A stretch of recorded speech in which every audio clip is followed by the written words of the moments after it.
बताइएगा किसके पीछे। मैं आजमगढ़ की जनता से अनुमति लेकर के ही चुनाव लड़ूंगा, अगर चुनाव लड़ता हूं तो।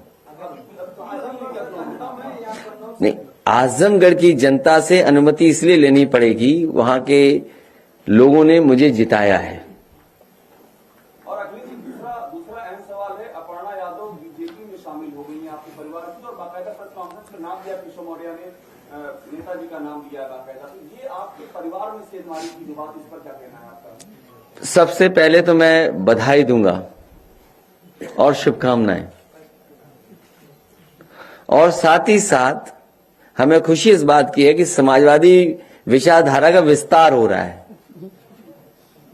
समाजवादी विचारधारा का विस्तार जो हो रहा है, मुझे उम्मीद है कि हमारी विचारधारा वहां भी पहुंच करके और संविधान और लोकतंत्र को बचाने का काम होगा। आपको लगता है नेताजी का आशीर्वाद होगा इस कदम के पीछे? नेताजी ने बहुत कोशिश की समझाने की, नेताजी ने बहुत कोशिश की समझाने की। इससे जुड़ा आखिरी सवाल, क्या टिकट आप नहीं दे रहे थे इसलिए ऐसा कदम उन्होंने उठाया? टिकट अभी पूरे नहीं बटे हैं, और टिकट किसको मिलना है किसको नहीं मिलेगा, ये क्षेत्र और जनता पे निर्भर करता है, और हमारी इंटरनल सर्वे रिपोर्ट पे भी निर्भर करता है। लक्ष्मीकांत वाजपेयी बयान दे रहा है कि शिवपाल चाचा भी उनके टच में है, और वो भी बता दें कि वो भी किसी टच में है।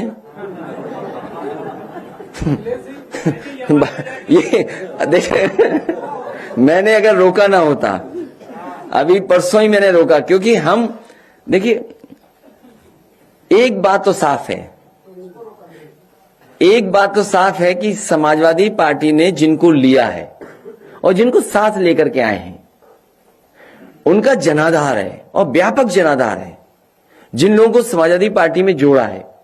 और आज जरूरत के हिसाब से और जिन राजनीतिक परिस्थितियों में आज चुनाव आगे बढ़ रहा है, उसमें समाजवादी पार्टी का कोई मुकाबला नहीं कर सकता।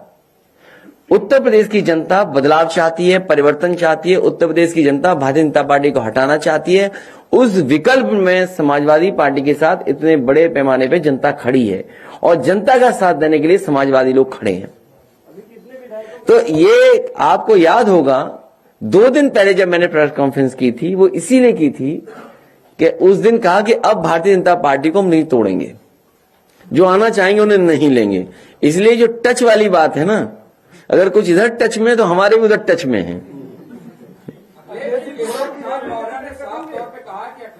हर मुद्दे पर सफल रहे हैं, चाहे परिवार का हो, चाहे मुख्यमंत्री जब बोल रहे हो या विकास का। उनका एक प्रिय काम था जानवर की स्वस्थ रखना। एक जमाने में उनका बहुत प्रिय काम था ये। पूरे उत्तर प्रदेश के जानवर आज भूखे हैं, खासकर गाय मां। आप में से पत्रकार साथी किसी गांव चले जाइए आप, गाय मां भूखी हैं, और जो गाय मां को भूखा रखता है उससे पाप पड़ेगा। इस बार भारतीय जनता पार्टी पे गाय मां का पाप पड़ने जा रहा है। अखिलेश जी, गोरखपुर में कोई बड़ा नाम है, वो कब पार्टी में शामिल होगा?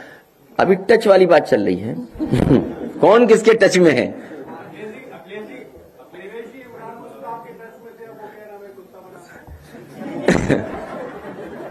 ये बात अच्छी बात नहीं है जो आप कह रहे हो। राजनीति में परिस्थितियों के हिसाब से नहीं, वो ठीक है, ठीक बात है जो आप कह रहे हो। मैं समझ गया बात को, मैं बात समझ गया, लेकिन यहां मत कहिए ये बात। नहीं, यहां मत कहिए।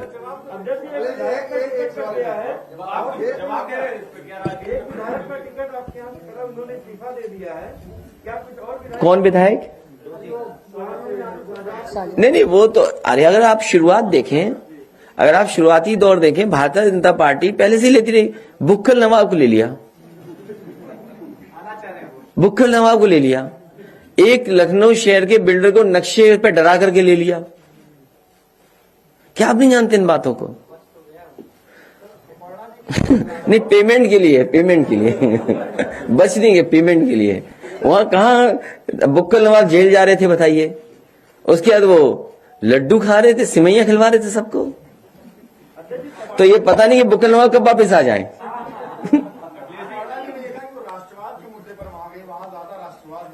देखिए, मैं समाजवादी पार्टी में, और आपको जानकर के खुशी होगी और आप इस बात को जानते हैं, मैं खुद मिलिट्री स्कूल में पढ़ा हूं, धौलपुर मिलिट्री स्कूल। और कभी कंफ्यूज मत होना मिलिट्री स्कूल और सैनिक स्कूल में। जो मिलिट्री स्कूल हैं वो सेंट्रल गवर्नमेंट से चलते हैं, सैनिक स्कूल हैं वो स्टेट गवर्नमेंट चलाती है, जिसमें फंड सेंटर्स के भी मिलते हैं। मिलिट्री स्कूल में बचपन से लेकर के मैंने 7 साल गुजारे हैं। आज भी पूरे देश की सीमा उठा करके देख लीजिए, कहीं न कहीं मिलिट्री स्कूल का पढ़ा हुआ ऑफिसर वहां पर लगा खड़ा मिलेगा आपको। हमारे साथ के वो लोग हैं जो सीमा पर आज भी खड़े हैं, और कई ऐसे लोग हैं जिन्होंने हमें कमांड किया। जब स्कूल में थे हम, तो हम लोगों को कमांड करते थे वो हमारे स्कूल कैप्टन हुआ करते थे। वो प्रेसिडेंट के एडीसी रहे हैं और 2 बार रहे एडीसी प्रेसिडेंट के नारायणन जी जो थे उनके एडीसी 2 बार रहे वो। और दुर्भाग्य यह है कि जब राष्ट्रपति भवन से वो हटे, वो इतने अच्छे अधिकारी थे कि उन्होंने मुकाबला किया आतंकवादियों को, वो शहीद हुए।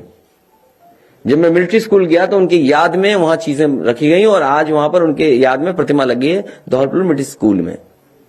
एक और हमारे सीनियर थे, जब मैं स्कूल में गया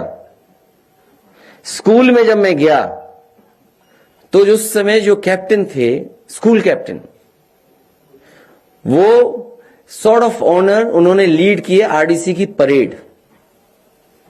आज दुनिया के अमेरिका में बहुत बड़ी कंपनी में काम कर रहे हैं। वो हमारे क्षेत्र के थे, कन्नौज के रहने वाले थे, एडीसी टू प्रेसिडेंट रहे। उन्होंने सॉर्ट ऑफ ऑनर मिला उन्होंने आरडीसी की परेड को लीड किया और एडीसी रहे राष्ट्रपति के। आज अमेरिका के बहुत बड़ी कंपनी में काम कर रहे हैं और कन्नौज के थे। मैं तमाम एग्जांपल बता सकता हूं। समाजवादियों को और मुझे सर्टिफिकेट नहीं देना है भारतीय जनता पार्टी को।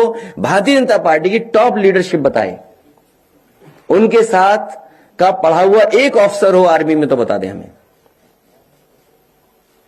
भारतीय जनता पार्टी की टॉप लीडरशिप में, फिर मैं दोहराता हूं, एक भी उनका क्लासमेट अगर आर्मी में रहा हो तो बता दे हमें, ऑफिसर रहा हो तो बता दो।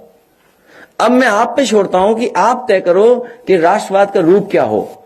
जिस सरकार ने एक्सप्रेसवे बनाया हो, एक्सप्रेसवे बना करके एयरफोर्स के साथ टाई अप किया हो और उस टाई अप के तहत आपके मिराज, सुकोई हवाई जहाज उतरे हों एक्सप्रेसवे पे, बताओ उत्तर प्रदेश के आप पत्रकार हो, सबसे पहले डिजाइन्ड अगर हाईवे किसी ने किया जिसमें मिराज और सुकोई उतरे हों और हरकुलस उतरे हों, तो वो समाजवादी सरकार के थे। और समाजवादी सरकार ने अगर समाजवादी पूर्वांचल एक्सप्रेसवे इस तरह न डिजाइन किया होता तो प्रधानमंत्री भी हवाई जहाज से उतर नहीं सकते थे उस एक्सप्रेसवे पर। समाजवादियों की देन है कि कम से कम उनका विजन ये था, क्लियर विजन था कि जो एक्सप्रेसवे बनेगा उसमें ऐसा रनवे हो जिसमें फाइटर उतर सकें, एयरफोर्स को जरूरत पड़े तो उतर सकें। और उसका परिणाम यह हुआ कि देश के प्रधानमंत्री जब उतरे वो समाजवादियों की डिजाइन्ड एक्सप्रेसवे था, क्योंकि वो हमारे बाबा योगी का डिजाइन नहीं था। इसलिए प्रधानमंत्री को पता था कि जो उनके साथ है उसने डिजाइन नहीं की है, ये काम चोरी वाले मुख्यमंत्री हैं, इसीलिए उन्हें सजा देने के लिए पैदल पैदल चलाया था। प्रधानमंत्री बोलते बोलते रुक गए, मशीन बंद हो गई। अगली बार हम भी दोहे, कविताएं, शेर, शायरी इसी तरह पढ़ा करेंगे और उम्मीद करेंगे हमारी मशीन न रुके। गोरखपुर से टिकट कटा राधा मोहन अग्रवाल के इधर रीता बोगला। मैं आपसे कह रहा हूं, अगर आपके टच में हो तो चुपचाप आप मुझसे मिल लेना। मैं आजमगढ़ की जनता से कहूंगा और पार्टी जहां फैसला लेगी वहां लड़ूंगा। और चुनाव पहले होना चाहिए, योगी जी से पहले लड़ लें चुनाव। भाजपा का एक षड्यंत्र बाहर आ गया है, अब कौन कौन षड्यंत्र बाकी रह गए? कुछ भी हो सकता है, कुछ भी हो सकता है। यहां पुड़िया निकल सकती है तुम्हारी सीट पर, हालांकि ये समाजवादी पार्टी का कार्यालय है, यहां नहीं निकलेगी।